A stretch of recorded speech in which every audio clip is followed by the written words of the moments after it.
যাওয়ার সময় আমার সাথে কোনো টাকা পয়সা যাবে না, যাওয়ার সময় আমার সঙ্গে আমার মা বাবা যাবে না, যাওয়ার সময় আমার সঙ্গে আমার আত্মীয় স্বজন যাবে না, যাওয়ার সময় আমার সঙ্গে কেউ যাবে না,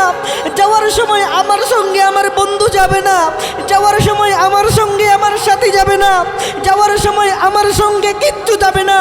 যাওয়ার সময় আমার সঙ্গে একমাত্র যাবে আমার নেক আমল, একমাত্র যাবে আমার ভালো কাজ, একমাত্র যাবে আমার দুরূদ শরীফ, একমাত্র যাবে আমার দুরূদ শরীফ, একমাত্র যাবে আমার কোরআন তেলাওয়াত, একমাত্র যাবে আমার নামাজ, একমাত্র যাবে আমার রোজা, একমাত্র যাবে আমার যা নেক আমল করেছি ওইগুলো ওই অন্ধকার কবরে কেউ সাহারা দিবে না, ওই অন্ধকার কবরে আপনাকে আমাকে সাহায্য করার জন্য কেউ আসবে না, একমাত্র নবী পাক ছাড়া কেউ আসতে পারবে না। হাত তুলে বলো ঠিক কিনা বলো।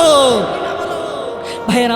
আমার রাসূলকে যখন আমরা দেখব তখন যেন আমাদের চেহারার মধ্যে দাড়ি থাকে, যদি দাড়ি না থাকে ভাই রাসূলের সামনে কিভাবে দাঁড়াবো একটু চিন্তা করেন না ভাই। কিভাবে এই দাড়ির মধ্যে খুর লাগান, কিভাবে নবীকে কষ্ট দেন, কিভাবে মদিনাওয়ালাকে কষ্ট দেন, কিভাবে রাসূলকে কষ্ট দেন। আল্লাহ রাসূল যদি আমাকে দেখে অস্বীকার করে যে এ আমার কি উম্মত, এ আমার কি উম্মত, যদি আমার উম্মতি হতো,